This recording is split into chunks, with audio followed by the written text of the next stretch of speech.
चलेगा। सो शुरुआत करेंगे एक और चैप्टर की, जिसमें हम पढ़ने वाले हैं सर्कुलेटरी सिस्टम। बहुत इंपॉर्टेंट चैप्टर है। देखो इस चैप्टर के अंदर हमें क्या क्या चीजें पढ़नी है, बारी उस पे नजर डाल लेते हैं। चैप्टर क्या है हमारा, नाम से ही आप समझ गए होंगे, दिल से दिल तक, यानी बात किसके करने वाले हैं।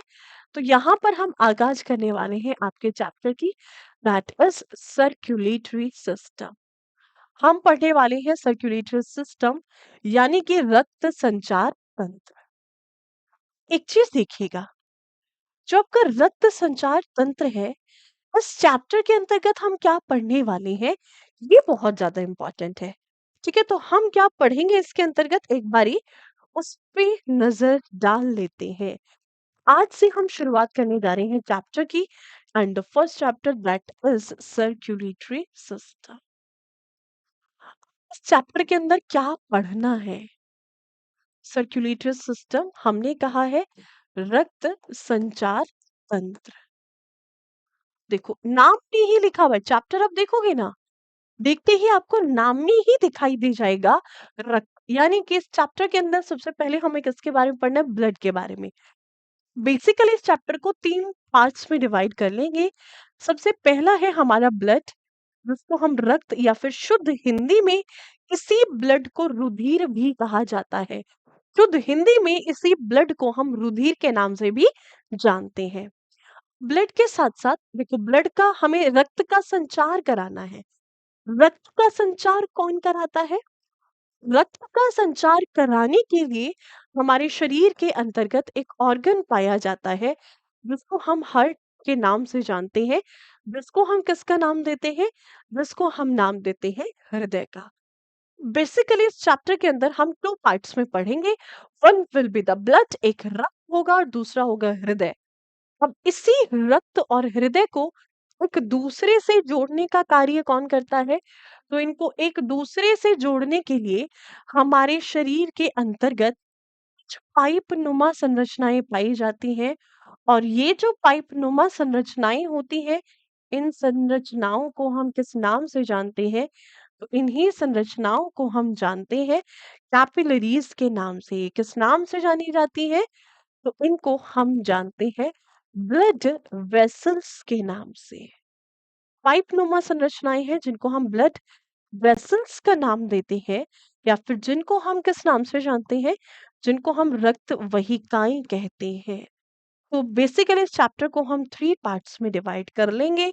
सबसे पहला है हार्ट, हार्ट के बाद है ब्लड, और ब्लड के बाद थर्ड पार्ट कौन सा आ जाता है, तो थर्ड पार्ट आ जाता है आपका ब्लड वेसल्स। ठीक है, 3 पार्ट्स में हम डिवाइड करके चैप्टर को पढ़ेंगे। सबसे पहले जो हम डिस्कस करेंगे, that will be blood vessel. तो सबसे पहले हम डिस्कस करने वाले हैं ब्लड वेसल्स को। हम पढ़ने वाले हैं रक्त वाहिकाओं के बारे में। हमारे शरीर के अंतर्गत कितनी रक्त वाहिकाएं पाई जाती हैं, और कौन सी रक्त वाहिका है जो कि हमारे शरीर के अंतर्गत पाई जाती है। Getting my point? ठीक है, चलिए सबसे पहले हम किसको डिस्कस करेंगे, तो सरकार सबसे पहले हम डिस्कस करेंगे ब्लड वेसल्स। हेडिंग लगा लीजिएगा, और हेडिंग क्या लगाना है, ब्लड वेसल्स या फिर रक्त वाहिकाएं। तो आपसे क्वेश्चन पूछता है, और आपसे क्वेश्चन क्या पूछता है, what are the blood vessels. Blood vessels होती क्या है, रक्त वाहिकाएं होती क्या है। तो आपने देखा होगा हमारे शरीर के अंतर्गत ना पतली पतली सी ट्यूब की तरह के स्ट्रक्चर्स या फिर ट्यूब की तरह की संरचनाएं देखने को मिलती हैं, जिनको हम किस नाम से जानते हैं, ट्यूबुलर स्ट्रक्चर्स होते हैं। और ट्यूबुलर स्ट्रक्चर्स यानी कि इन्हीं को हम किस नाम से जानते हैं, इन्हीं को हम नाम देते हैं पाइप नुमा संरचना का। इनको हम किस नाम से जानते हैं, ये हमारे शरीर के अंतर्गत पाई जाने वाली कुछ पाइप नुमा संरचनाएं होती हैं। ये कुछ ट्यूबुलर स्ट्रक्चर्स होते हैं जो हमारी बॉडी के अंतर्गत पाए जाते हैं। अगर मैं इन ट्यूबुलर स्ट्रक्चर्स की बात करूं, तो इनका काम क्या,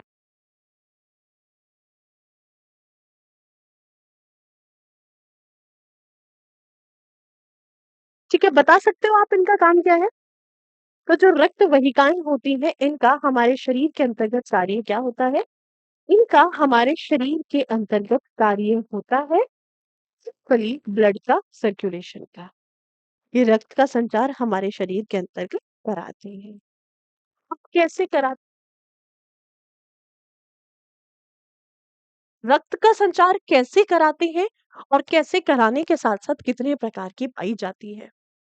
अगर हम इन्हीं ब्लड वेसल्स की बात करें, बेसिकली हमारे शरीर के अंतर्गत 2 प्रकार की रक्त वाहिकाएँ पाई जाती हैं। होती 3 प्रकार की हैं, ठीक है? अभी हम डिस्कस 2 प्रकार को करेंगे। कौन-कौन सी? सबसे पहली एक होती है जिसको हम जानते हैं आर्टरीज़ के नाम से, जिनको हम नाम देते हैं धमनियों का। आर्टरीज़ या फिर इनको हम किस नाम से जानते हैं? धमनियों के नाम से जानते हैं। आर्टरीज़ के साथ दूसरी कौन-सी होती है? सो दूसरी होती है वेन्स टाइप, जिनको हम किस नाम से जानते हैं? जिनको हम वेन्स के नाम से जानते हैं या फिर जिनको हम शिराओं के नाम से जानते हैं। इनको हम किस नाम से जानते हैं? इनको हम जानते हैं शिराओं के नाम से। शिराओं का नाम हम इनको देते हैं। व्हाट इट देखिएगा, आर्टरीज का फंक्शन क्या है और शिराओं का फंक्शन क्या है? जो आर्टरीज को वेन्स से जोड़ने का कार्य करती हैं, ऐसी होती हैं हमारे शरीर के अंदर। मान लीजिए ये क्या है? आर्टरी है। ये क्या है? This is the artery. और यहाँ से क्या आ रही है? यहाँ से आ रही है वेन। कुछ रक्त वाहिकाएं हमारे शरीर में ऐसी होती हैं जो कि इस आर्टरीज को वेन्स से जोड़ने का कार्य करती हैं। ये क्या करती हैं? ये इन आर्टरीज को वेन्स से जोड़ने का कार्य करती हैं। आर्टरीज को किससे जोड़ेंगे? शिराओं से जोड़ने का कार्य करेंगे। तो जो धमनियों को शिरा से जोड़ने का कार्य करती है, इनको हम किस नाम से जानते हैं? इनको हम जानते हैं कैपिलरीज के नाम से। इनको हम जानते हैं उपवहिकाओं के नाम से। और ये जो उपवहिकाएं होती हैं, they are also the type of blood vessels. ये भी एक तीसरे प्रकार की रक्त वाहिकाएं ही होती हैं। ठीक है, कुल मिलाकर के 3 प्रकार की रक्त वाहिकाएं हैं, बट हम 2 को ही पढ़ेंगे, आर्टरीज को और वेन्स को पढ़ेंगे। ठीक है, देखो, सबसे पहले डिटेल में देखते हैं that what are the arteries and veins. तो सबसे पहले आर्टरीज की बात करेंगे कि एक्चुअल में जो आर्टरीज है या फिर जो धमनियां होती हैं, धमनियां क्या होती हैं, किन्हें हम धमनियों का नाम देते हैं? ठीक है? आपने देखा होगा हमारे शरीर के अंतर्गत ट्यूबुलर स्ट्रक्चर्स होते हैं, ऐसे ट्यूबुलर स्ट्रक्चर्स जो हमारे शरीर के अंतर्गत शुद्ध रक्त का संचार कराती हैं। तो सबसे पहला पॉइंट क्या है? यह है, या फिर आप सीधा कह सकते हो दे कैरीज प्योर ब्लड। और प्योर ब्लड का मतलब क्या है? प्योर ब्लड से मतलब है oxygenated blood. Oxygenated blood, they carries pure blood और oxygenated blood from heart to the organs. From heart to the organs. बहुत इंपॉर्टेंट पार्ट है। कहने का मतलब क्या है? कहने का सीधा सा मतलब है कि भाई हमारे हृदय से हमारे अंगों तक, हृदय से अंगों तक जो शुद्ध रक्त का संचार कराए, ऐसी रक्त वाहिकाओं को हम क्या कहते हैं? ऐसी रक्त वाहिकाओं को हम धमनियों का नाम देते हैं। ऐसी रक्त वाहिकाओं को हम आर्टरीज कहते हैं। यानी कि सिंपली तो डिफाइन करना हो तो कैसे डिफाइन करोगे? दे कैरीज, ठीक है, हम क्या कहें? यह है, या फिर आप सीधा कह सकते हो धमनियां हृदय से, हृदय से अंगों तक, हृदय से अंगों तक शुद्ध रक्त का संचार कराती है। शुद्ध रक्त का संचार कराती है। देखो, एक क्वेश्चन आता है, क्या मैम ये हमेशा शुद्ध रक्त का संचार कराएंगी? ठीक है, तो ये हमेशा शुद्ध रक्त का संचार नहीं कराती। यहाँ पर आता है एक एक्सेप्शन, और क्वेश्चन अक्सर एक्सेप्शन से ही पूछा जाता है। अब यहाँ पर एक एक्सेप्शन आ जाता है, अब हम बात करेंगे उस एक्सेप्शन की। और एक्सेप्शन क्या है? यहाँ पर क्या आ गया? एक एक्सेप्शन। अब उसी एक्सेप्शन, अब उसी अपवाद की बात करेंगे कि भाई ये अपवाद है कौन सा। तो जो एक्सेप्शन है यहाँ पर, हमारे शरीर के अंतर्गत एक आर्टरी होती है जिसको हम पल्मोनरी आर्टरी के नाम से जानते हैं। जिसको हम किसका नाम देते हैं? जिसको हम पल्मोनरी आर्टरी का नाम देते हैं, यानी कि जिसको हम किस नाम से जानते हैं? तो सरकार, जिसको हम जानते हैं कुश धमनी के नाम से। पल्मोनरी आर्टरी, या फिर इसी को हम किसका नाम देते हैं? इसी को हम नाम देते हैं फुफ्फुस धमनी का। और ये जो फुफ्फुस धमनी होती है, ये हमारे शरीर के अंतर्गत रक्त का संचार कराती है। और ये कहाँ से कहाँ तक हमारे शरीर के अंतर्गत रक्त का संचार कराती है? तो देखो, सबसे पहले देखो, हमारे शरीर में सामान्यतः जो धमनियां होती हैं, वो शुद्ध रक्त संचार कराती है। एक धमनी ऐसी भी है जो अशुद्ध रक्त का संचार करा रही है, और वो कौन सी धमनी है? That is pulmonary artery. तो जो पल्मोनरी आर्टरी होती है, ये है अशुद्ध रक्त का संचार कराती है। तो ध्यान रखिएगा, ये क्या करती है अगर हम पल्मोनरी आर्टरी की बात करें? एक्चुअल में जो पल्मोनरी आर्टरी है हमारे हार्ट से हमारे फेफड़ों में, तो ध्यान रखिएगा, ये है हृदय से फेफड़े, और फेफड़े को हम शुद्ध हिंदी में किस नाम से जानते हैं? फुफ्फुस। यह हृदय से फुफ्फुस तक अशुद्ध रक्त का संचार कराती है। अशुद्ध रक्त का संचार कराती है। समझे बात को? कहने का मतलब क्या है? They carries impure blood from the heart to lungs। तो ये हमारे हृदय से फेफड़ों तक अशुद्ध रक्त का संचार कराती है। एक ऐसी धमनी भी है हमारे शरीर के अंतर्गत, पल्मोनरी आर्टरी, जो क्या कराती है? It carries impure blood। It carries impure blood from lungs to the heart। From lungs to the heart। बताइए, कोई दिक्कत, कोई परेशानी यहाँ पर? अगर हम आर्टरीज की बात करें, तो ये क्या करती है? हमारे शरीर के अंतर्गत इम्प्योर ब्लड को कैरी करती है, और कहाँ से कहाँ तक? हमारे फेफड़ों से हमारे हृदय तक। ये बात किसकी हो गई? ये बात हो गई आर्टरीज की। ये सारी की सारी बात हो गई हमारी धमनियों की। जो शिराएं होती है वो आर्टरीज के बिल्कुल अपोजिट होती है। अगर हम शिराओं की बात करें, शिराओं का मतलब क्या है? ठीक है, अब शिराओं की अगर हम बात करते हैं, शिराएं क्या है? धमनियों के बिल्कुल अपोजिट होती हैं। बिल्कुल इनके अपोजिट काम करेंगी। और इनके अपोजिट कैसे काम करेंगी? एक बारी उस पे नजर डाल लेते हैं कि भाई ये इनके बिल्कुल अपोजिट काम करती है। बिल्कुल अपोजिट ये किस तरीके से कार्य करेगी, एक बारी उस पे नजर डाल लेते हैं। Okay, arteries. आर्टरीज के बाद दूसरी कौन सी आई? आपकी वेन्स, जिनको हम जानते हैं शिरा के नाम से। तो सबसे पहला क्वेश्चन क्या है हमारा?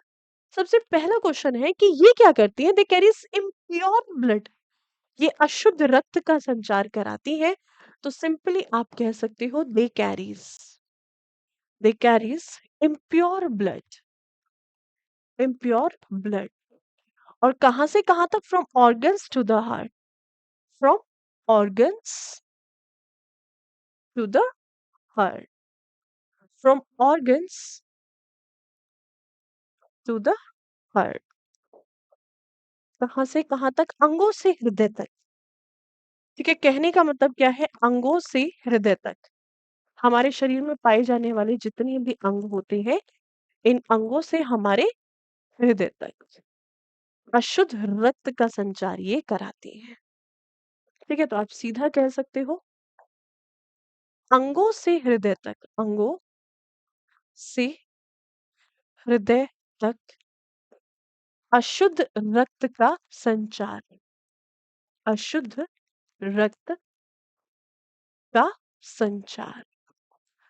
पे क्वेश्चन ये बनता है, हम ये बताओ क्या ये हमेशा शुद्ध रक्त का संचार कराती हैं? बहुत सिंपल सी बात है, ये हमेशा अशुद्ध रक्त का संचार नहीं कराती हैं। यहाँ पर भी एक एक्सेप्शन आता है। यहाँ पर क्या एक्सेप्शन है? तो यहाँ के एक्सेप्शन को भी सुन लो। तो यहाँ पर एक एक्सेप्शन आता है, एक अपवाद आता है, और एक्सेप्शन क्या है? Pulmonary artery. Sorry, pulmonary artery जिस तरीके से वहां पर एक्सेप्शन थी, बिल्कुल वैसे ही यहाँ पे कौन आ जाती है? Pulmonary vein. और पल्मोनरी वेन को हम किस नाम से जानते हैं? फुफ्फुस सिरा के नाम से जानते हैं। इसको नाम दिया जाता है फुफ्फुस शिरा। फुफ्फुस सिरा का काम क्या है? बाकी जितनी शिराएं हैं अशुद्ध रक्त का संचार करा रही है, बट ये जो फुफ्फुस शिरा है, ये एकमात्र ऐसी शिरा होगी जो हमारे शरीर के अंतर्गत शुद्ध रक्त का संचार कराएगी। और कहां से कहां तक? देखो, सबसे पहले क्या किया? पल्मोनरी आर्टरी ने हमारे दिल से रक्त को लेकर के गई, हमारे फेफड़ों में ले जाकर के छोड़ दिया। और किस लिए छोड़ा? रक्त के शुद्धिकरण के लिए। रक्त का शुद्धिकरण बाबा जाने मन की। जैसे ही रक्त का शुद्धिकरण हुआ, यानी कि रक्त का ऑक्सीकरण, ऑक्सीजनेशन ऑफ ब्लड, जितनी कार्बन डाइऑक्साइड उसके अंदर थी, हार्मफुल गैसेस थी, सबको बाहर फेंक दिया फेफड़ों ने, और उसके अंदर सारी सारी ऑक्सीजन भर दी। ऑक्सीजन अंदर भरती, सारी हार्मफुल गैसेस बाहर निकाल के फेंक दी। ऐसी स्थिति में फेफड़ों के अंदर है शुद्ध रक्त। फेफड़ों से जो शुद्ध रक्त है, उसको कौन लेकर के आता है? फेफड़ों से दिल तक जो रक्त को लेकर के आती है, वो होती है हमारी पल्मोनरी वेन, जिसको हम फुफ्फुस शिरा के नाम से जानते हैं। तो ये फुफ्फुस शिरा अब क्या करती है? So carries, it carries pure blood, it carries pure blood from lungs to heart, from lungs to heart. यानी कि सीधा सीधा अगर मैं बात करूं, हमारे फेफड़ों से हमारे हृदय तक जो शुद्ध रक्त को लेकर के आएगी, वो क्या कहलाती है? तो वो सीधा सीधा क्या कहलाएगी? तो हमारे लंग्स से हमारे हृदय में कौन रक्त को लेकर के आएगी? तो हमारे लंग्स से हृदय में रक्त को कौन लेकर के आएगी? Pulmonary vein. ठीक है, लंग्स टू हार्ट।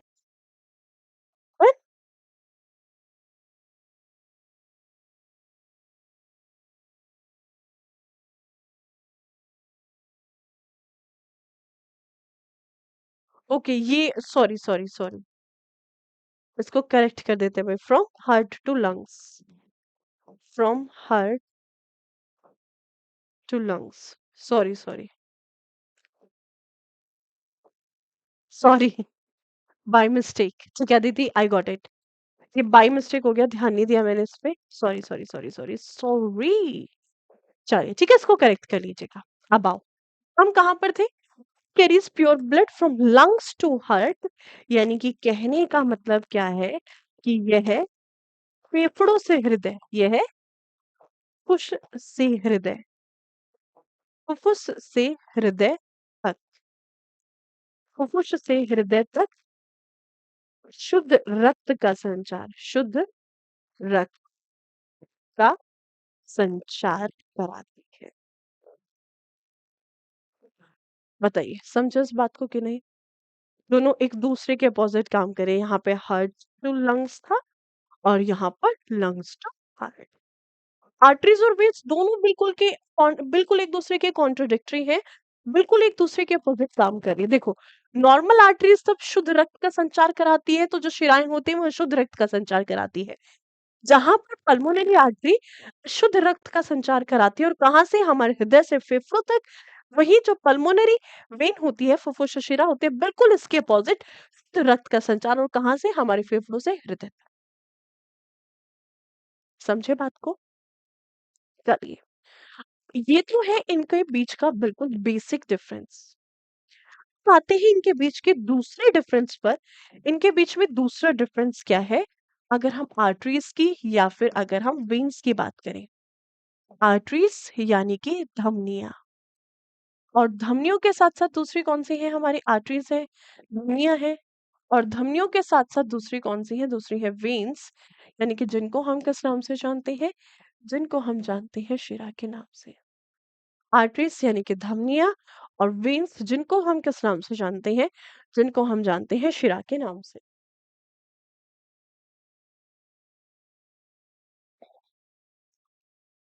ठीक है।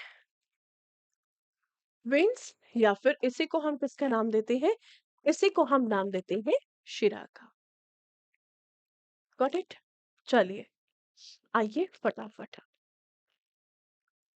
अगर हम आर्टरीज की बात करें, अगर हम धमनियों की बात करें, दूसरा डिफरेंस इनके बीच में क्या है। एक्चुअल में जो आर्टरीज होती है इनका डायमीटर, अगर हम आर्टरीज की बात करें तो जो आर्टरीज होती है इनका डायमीटर थोड़ा ज्यादा होता है। तो आर्टरीज का जो डायमीटर है ये होता है 4 to 5 के आसपास का।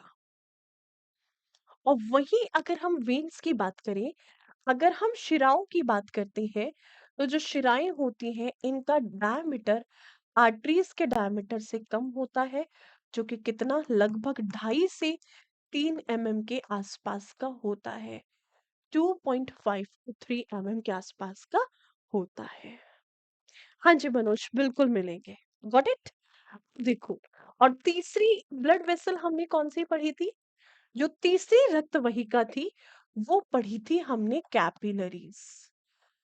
अगर हम कैपिलरीज की बात करें, अगर हम उपवहिका की बात करें, तो ये 3 रक्त वाहिकाएं हैं जो कि हमारे शरीर के अंतर्गत पाई जाती है।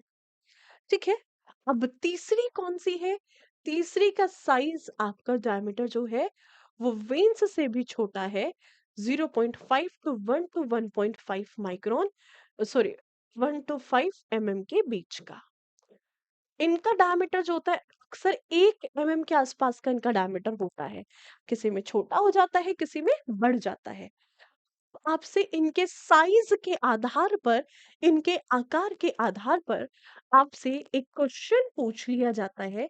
और क्वेश्चन आपसे क्या पूछता है, विच is the smallest blood vessel, which is the smallest blood vessel, which is the smallest blood vessel. बताइए, इस क्वेश्चन का आंसर करेंगे, विच is the blood smallest blood vessel.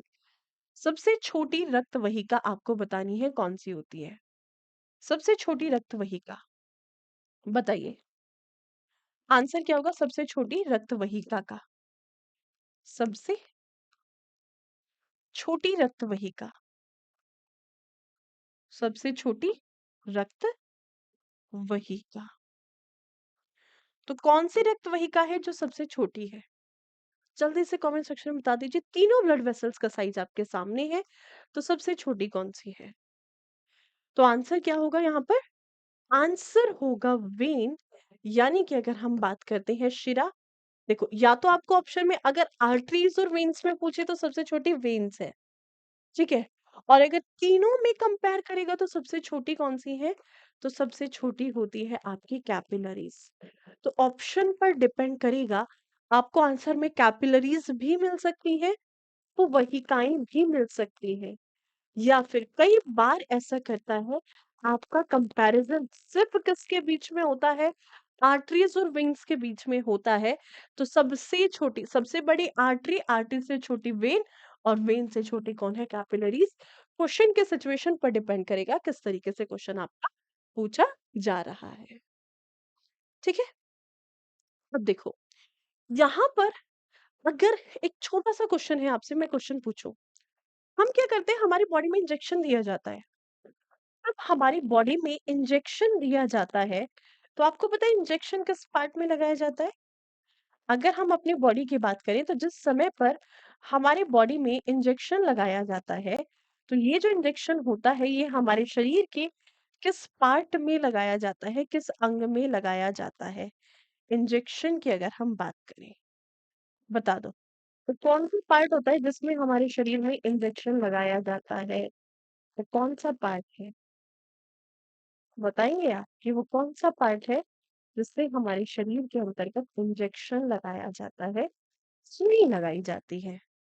यानी कि हम बात किसकी कर रहे हैं, इंजेक्शन। ये क्वेश्चन आपसे पूछ लिया जाता है, इंजेक्शन हमारी बॉडी के किस पार्ट में लगाया जाता है। बताइए, आर्टरीज में लगाते हैं कि वेन्स में लगाते हैं या फिर उपवहिकाओं में, कैपिलरीज में लगाते हैं? इस क्वेश्चन का आंसर कर दीजिए। पिक्चर्स देखो, आपको पता है हमारे शरीर में अगर हम एक मानव वयस्क की बात करते हैं, अगर हम एक ह्यूमन एडल्ट की बात करें, एक जो ह्यूमन एडल्ट होता है, जो मानव वयस्क होता है, तो सरकार मानव वयस्क के शरीर में करीबन और करीबन अगर मैं बात करूं 4 से 5, 4.5 से 5 से 6 लीटर के आसपास रक्त पाया जाता है। इतना ब्लड होता है जिसको 7% ऑफ द बॉडी मास कहते हैं। इतना ब्लड है, इतना रक्त है जो कि हमारे शरीर के अंतर्गत पाया जाता है। ठीक है, इसको अगर हम बात करते हैं, इसको हम 4 से 5 से 6 लीटर रक्त होता है जो कि एक मानव वयस्क के अंतर्गत पाया जाता है। इस रक्त का सबसे ज्यादा रक्त का जो परिवहन होता है वो वेन्स के अंदर होता है, वो शिराओं के अंदर होता है। ठीक है, सबसे ज्यादा रक्त का परिवहन कहाँ पर होता है? शिराओं में होता है। ठीक है, अगर आपसे पूछा जाए मैक्सिमम ब्लड फ्लो, तो मैक्सिमम ब्लड फ्लो कहाँ से होता है? सर्वाधिक रक्त का संचार, सर्वाधिक रक्त का संचार। तो सर्वाधिक रक्त का संचार किसके अंतर्गत होता है? तो सबसे ज्यादा जो रक्त का संचार होता है वो होता है हमारी शिराओं के अंतर्गत। बट सबसे ज्यादा ब्लड प्रेशर किस पे होता है?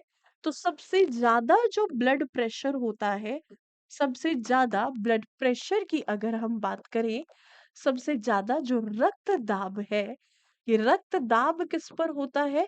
तो सबसे ज्यादा मैक्सिमम ब्लड प्रेशर की अगर हम बात करें, मैक्सिमम ब्लड प्रेशर या फिर अधिकतम रक्तदाब, तो सबसे ज्यादा जो रक्तदाब है वो किस पर होता है? तो अधिकतम रक्तदाब है हमारी धमनियों के ऊपर। और धमनियां सीधा हमारे हार्ट से जुड़ी हुई होती है। धमनियां जो है सीधा हमारे हार्ट से जुड़ी हुई होती है। और सबसे ज्यादा जो रक्तदाब होता है हमारी धमनियों के ऊपर होता है।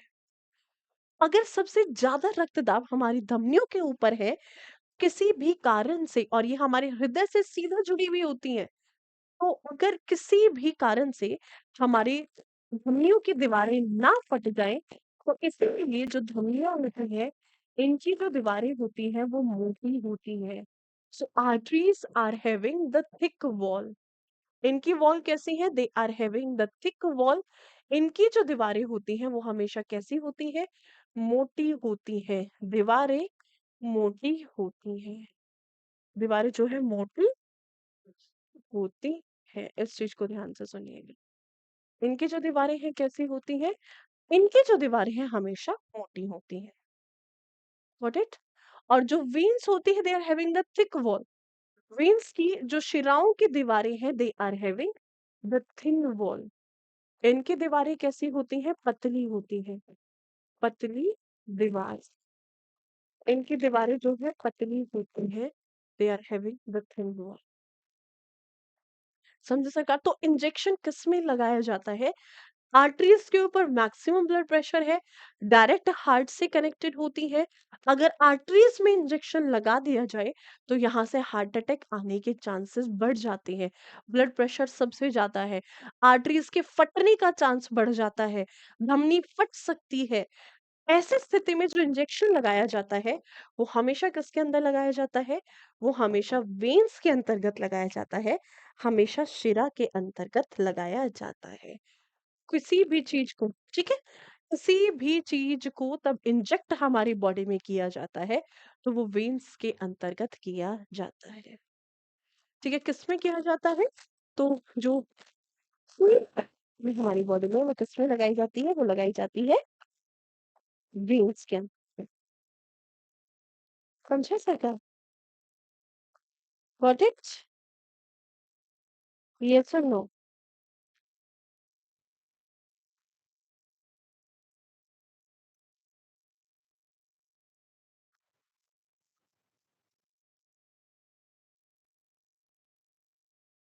चलिए, मैं समझे इस बात को? आई होप क्लियर होगा। चलिए, अब एक और छोटा सा पार्ट, आपसे क्वेश्चन पूछ लिया जाए that which is the largest artery? Which is the largest artery? हमारे शरीर के अंतर्गत पाई जाने वाली सबसे बड़ी धमनी। तो सबसे बड़ी धमनी यदि आपसे पूछ ली जाए, so which is the largest artery?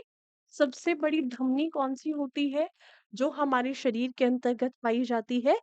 तो सबसे बड़ी धमनी की अगर हम बात करें तो दैट इज aorta। ये कौन सी होती है? aorta, जिसको हम जानते हैं महाधमनी के नाम से।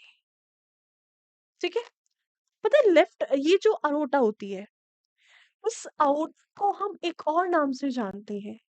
This is also known as the left aortic arc। इसी को ही लेफ्ट aortic आर्क के नाम से जाना जाता है। और एक बहुत इंपॉर्टेंट पॉइंट यहाँ से आपसे क्वेश्चन पूछेगा कि निम्नलिखित में से कौन सी धमनी केवल स्तनधारियों के अंतर्गत पाई जाती है? तो ये एक बहुत इंपॉर्टेंट पॉइंट यहाँ पर है that it is only found in mammals. ये केवल और केवल किसके अंतर्गत पाई जाती है? तो ये केवल और केवल मैमल्स के अंतर्गत पाई जाती है। यह केवल और केवल स्तनधारियों के अंतर्गत पाई जाती है। यह केवल स्तनधारियों के अंतर्गत पाई जाती है। अब इस बात से मतलब क्या है? यह केवल स्तनधारियों के अंतर्गत पाई जाती है। देखो ये है कंसेप्ट। अब इससे एग्जामिनर एंगल कैसे घुमाएगा? हमने क्या कह दिया है? अरोटा केवल मैमल्स में है, स्तनधारियों में है। और स्तनधारी हम किसे कहते हैं? ऐसे जीव जो बच्चों को जन्म देते हैं और बच्चों को फीड कराने के लिए, अपने बच्चों को दूध पिलाने के लिए इनके अंतर्गत स्तन ग्रंथियां या फिर मैमरी ग्लैंड्स पाई जाती है।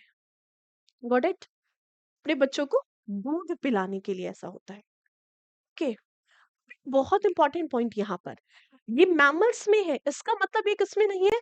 It is not present inside the fishes.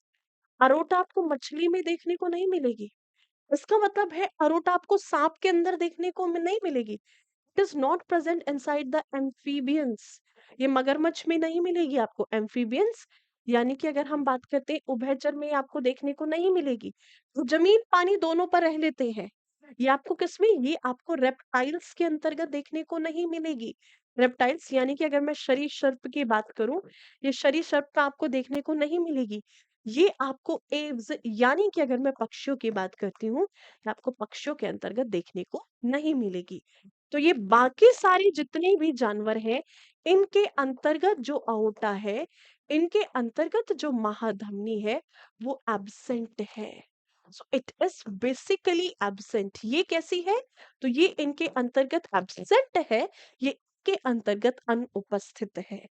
Concept वही है, सिर्फ एग्जामिनर एंगल घुमा देता है। तो पूछ ले कि स्तनधारियों में कौन सी है, तो सिर्फ अरोटा केवल स्तनधारियों में है। निम्न में से किसमें नहीं पाई जाएगी? ना मछली में होगी, ना एम्फीबियन में होगी, ना रेप्टाइल में होगी, ना एव्स में होगी। समझे बात को? चलिए, ये होती कैसे है? आपने अपना दिल देखा है? कुछ इस तरीके का होता है हमारा दिल, है like this, something like this. दिल आपने कभी देखा है? अच्छा, देखा है आप लोगों ने दिल या नहीं देखा? बताओ।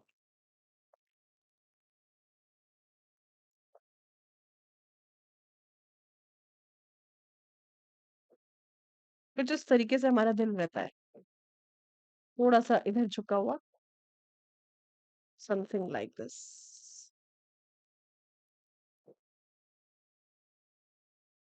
इस टाइप से रहता है थोड़ा सा।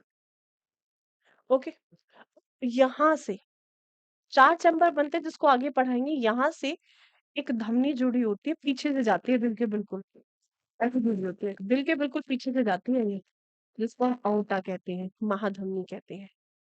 अओटा या फिर महाधमनी। ठीक है, देखा आपने दिल? एव्स कहते हैं पक्षी को, आवाज नहीं है वो, एवस नहीं है, AVES। एव्स कहते हैं पक्षी, लिखा है पक्षी। पक्षी हम किसे कहते हैं? बर्ड्स को। बर्ड्स को साइंट जो उड़ सकते हैं उनको एव्स कहा जाता है। स्कूल में देखा है प्लास्टिक का? अच्छा, स्कूल में प्लास्टिक का देखा है, तुम्हें असली का दिल दिखाते हैं। तुम्हें असली का दिल दिखाते हैं, असली का दिल कैसा होता है। चलो देखो, अभी अओर्टा कैसी होती है, पहले एक बारी अओर्टा को देख लेते हैं। अओर्टा पे एक बारी नजर डालो, देखो अरोटा कैसी होती है। देखो ये आप बॉडी स्ट्रक्चर देख पा रहे हो, ये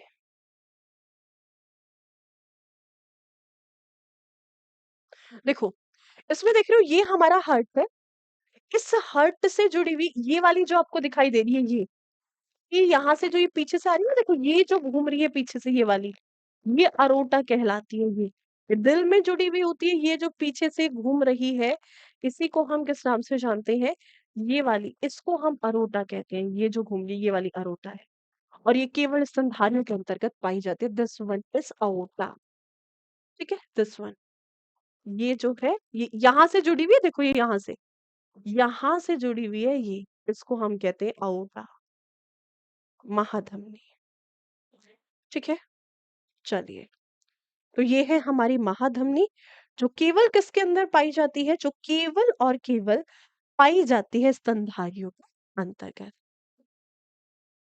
विराट कह रहे मैम ये समझ में नहीं आया, प्लीज रिपीट करें। अच्छा विराट दोबारा बता दे। देखो ये एक अरोटा है महाधमनी, जो केवल सिर्फ ऐसे जानवरों के अंदर पाई जाती है जो स्तनधारी है, जैसे मानव के अंदर होती है। ऐसे जानवर जो बच्चों को जन्म देते हैं, और बच्चों को जन्म देने के साथ साथ बच्चों को फीड कराने के लिए इनके शरीर के अंतर्गत स्तन ग्रंथियां पाई जाती है।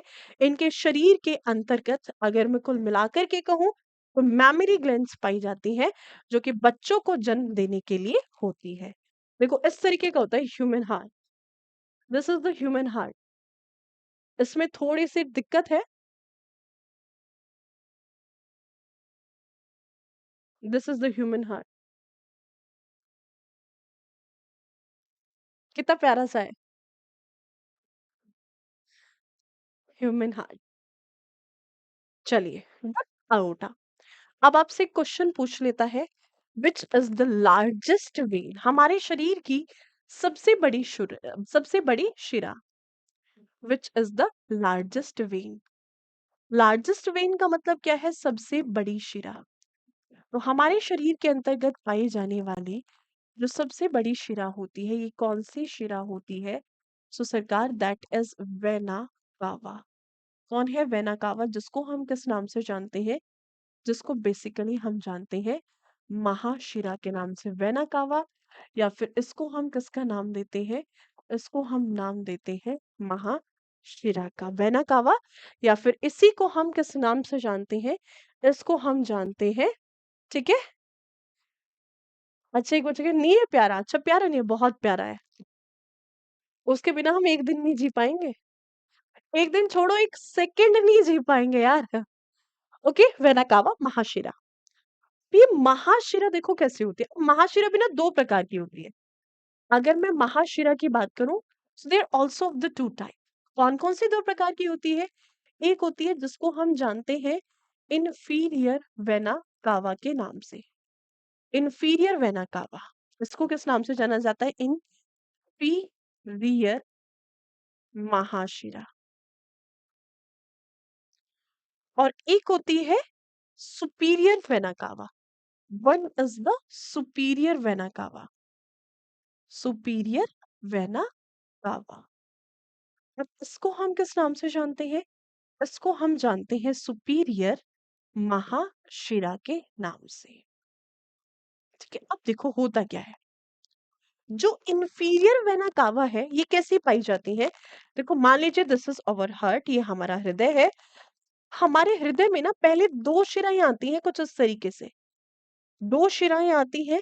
एक जिसको हम किस नाम से जानते हैं, सुपीरियर वेना कावा।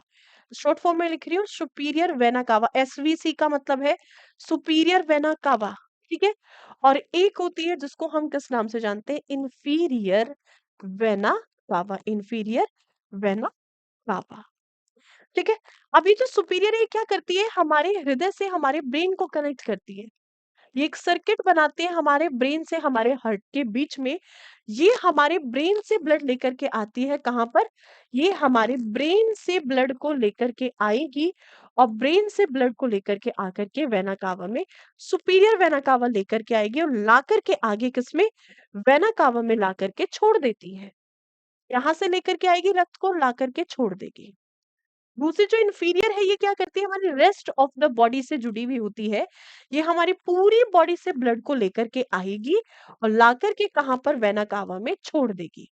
तो सुपीरियर है, और आगे जाकर के सुपीरियर और इंफीरियर दोनों जुड़ जाती हैं। आगे जाकर के सुपीरियर और इंफीरियर दोनों एक साथ जुड़ जाएंगी, और जिस ओपनिंग के साथ ये हमारे हृदय में खुलती है, ये वाला पार्ट कौन सा है, ये वाले पार्ट आपकी कहलाती है वेना कावा। तो एक सर्किट बनता है हमारे हृदय और ब्रेन के बीच में, और एक सर्किट बनता है हमारे हृदय और पूरी बॉडी के बीच में। कौन सा सर्किट बड़ा होगा, देखो कैसे। यहाँ से क्वेश्चन तब आपसे पूछेगा, क्वेश्चन कैसे पूछता है, क्वेश्चन मैं आपको बता देती हूँ क्वेश्चन किस तरीके से पूछता है, देखो इसको देखना।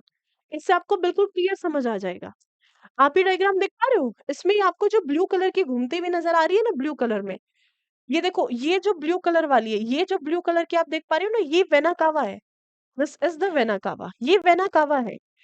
एक है जिसको हम किस नाम से जानते हैं, सुपीरियर वेना कावा, और एक कौन सी है आपकी, एक है इंफीरियर वेना कावा। ठीक है। सुपीरियर वेना कावा कहाँ से कनेक्ट है, हमारे ब्रेन के साथ कनेक्ट है, और इंफीरियर वेना कावा हमारी रेस्ट ऑफ द बॉडी के साथ कनेक्ट है। कौन सा सर्किट बड़ा बनेगा, देखो अब आगे जाकर के सुपीरियर ब्लड को लेकर के आए, ला करके छोड़ दिया, इंफीरियर ब्लड को लेकर के ला करके छोड़ दिया। और ये किसमें, ये जो ओपनिंग यहाँ पे आपको दिख रही है ना, ये वाली ओपनिंग, ओपनिंग को, ये वाला जो पार्ट दिख रहा है, इसको हम वेना कावा कहते हैं। ये कहलाती है आपकी वेना कावा। इसको हम जानते हैं महाशिरा के नाम से। ठीक है सरकार। कौन सा सर्किट बड़ा बनेगा, ठीक है, कौन सा सर्किट बड़ा बनेगा, ब्रेन वाला कि बॉडी वाला। तो ब्रेन और हार्ट वाला सर्किट छोटा होता है, रेस्ट ऑफ द बॉडी वाला सर्किट बड़ा बनता है। तो भाई जो सुपीरियर वेना कावा है ये कैसी होगी, ये हमेशा छोटी होगी, और जो इंफीरियर वेना कावा है ये कौन सी कैसी होती है, ये हमेशा साइज में बड़ी होती है। आपसे क्वेश्चन पूछ लिया जाए कि ये बताओ सरकार, अगर हम सुपीरियर और इंफीरियर की बात करें तो कौन सी बड़ी है और कौन सी छोटी है। जो सुपीरियर वेना कावा है ये साइज में छोटी होती है, और इंफीरियर वेना कावा जो है साइज में बड़ी होती है। तो आपसे एक क्वेश्चन पूछे जाए, विच इज द लार्जेस्ट वेन, सबसे बड़ी शिरा कौन सी है, तो या तो ऑप्शन में कौन देगा, वेना कावा। वेना कावा में पूछ ले कि कौन सी वेना कावा है, या फिर ऑप्शन में वेना कावा की जगह सुपीरियर और इंफीरियर दे रखा हो, तो ध्यान रखिएगा ऐसे कंडीशन में हो जाएगी आपकी इंफीरियर वेना कावा, जो कि साइज में बड़ी होगी। ठीक है, समझे इस बात को। चलिए, तो ये थी लार्जेस्ट वेन। अब आपसे सीधा सा एक क्वेश्चन पूछ लेता है कि आर्टरीज को वेन्स से जोड़ने का काम कौन करती है। तो इसको हम पहले ही देख चुके हैं कि आर्टरीज को धमनियों से जोड़ने का कार्य कौन करती है। आर्टरीज को धमनियों से जोड़ने का कार्य करती है कैपिलरीज, उपवहिकाएं। तो आज की क्लास में हमने बेसिकली ब्लड वेसल्स को डिस्कस किया है, रक्त वाहिकाओं के बारे में पढ़ा है, किस किस तरीके से क्वेश्चन एग्जाम में पूछ लेता है। जो नेक्स्ट क्लास हमारी शुरू होगी उसमें हम डिस्कस करेंगे हार्ट को। तो नेक्स्ट क्लास में we will be continuing the heart, हम हृदय पढ़ने वाले हैं। चलेगा, so that's all for today. जल्दी से कमेंट सेक्शन में बता दीजिएगा चीजें समझ आई कि नहीं आई। That's all. ठीक है भाई, चलिए। सो जल्दी से आप मुझे कमेंट सेक्शन में बता दीजिएगा इस